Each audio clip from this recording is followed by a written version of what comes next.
These last 2 weeks I did these two rides that were similar in distance and similar in elevation gain. The difference was that one was just a little more intense than the other one. The question for you is, which of these rides should I be doing?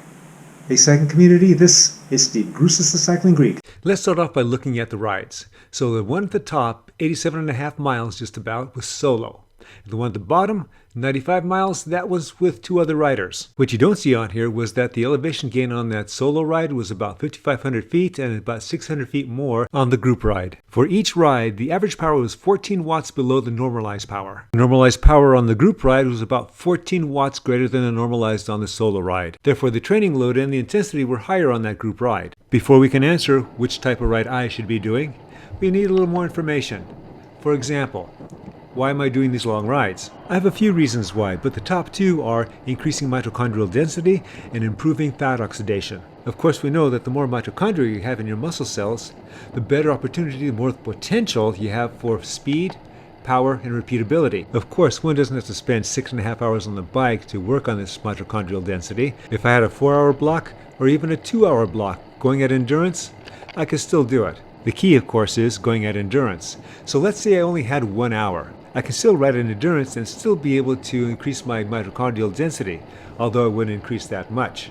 Now, if I was doing that 1 hour 5 days a week, I can see the accumulation of mitochondrial increases. Sticking with the 1 hour scenario, if I didn't have a lot of time, I could increase my pace to tempo or even sweet spot to enhance the development of that mitochondrial density. The more my pace would increase, the more fatigue I would develop.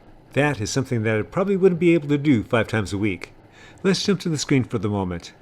What's happening here is that we get to a little hill, they kick it up to go over, they're leaving me behind, I'm choosing not to dig into a hole to try and stay up with them. Well, I realize that doing a group ride and doing an endurance ride is not necessarily synonymous unless that the other people that you're riding with are as dedicated to you and about your pacing that this is going to happen. I stay at my own pace and eventually I make contact with them again. Of course, to make contact with them requires that I go faster, so now instead of going endurance, I'm going more tempo and keeping that steady. Am I increasing my mitochondrial density? Yes, I am. Am I increasing my fatigue? Oh yeah. Let's now talk fat oxidation.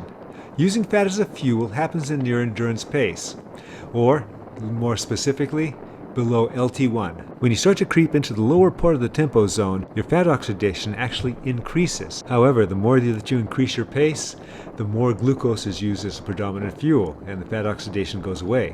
Why would I want to work on improving my fat oxidation? So I can develop the ability to burn fat at a higher heart rate and a higher power, thus saving my glucose and my glycogen stores for those even harder efforts. Now I have a couple more reasons why I like to do these long rides. The first is it helps keep me trim. I'm still at about 160 pounds and I'm 6 feet tall. And that's about my race weight. That's about my best race weight this past season. And there's also nothing wrong with trying to keep that six-pack going. The other reason is it gives me a strength that I did not have before. It's hard to describe. Maybe like a strength of endurance? I don't know, but I didn't have it before, but I have it now. Even though the clips that you see of me in this video, I'm getting dropped, which leads to the last piece of information that you'll need in order to determine what type of ride I should be doing. This off-season I'm doing leg work in the gym. I'm well past my 4-week adaptive phase, and now I'm doing my maximum, or often doing close to my maximum. For the most part, and on the endurance-paced rides, I'm not feeling the effects of that weightlifting. In times like this, I may be. I'm not sure, because the other piece of information is that I did a little too much this last week. On Wednesday I did my 4x4 VO2 max workout, and that's usual.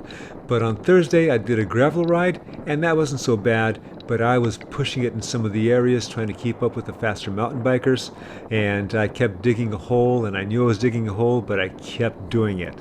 So that probably has a consideration in terms of how it's affecting my ride today.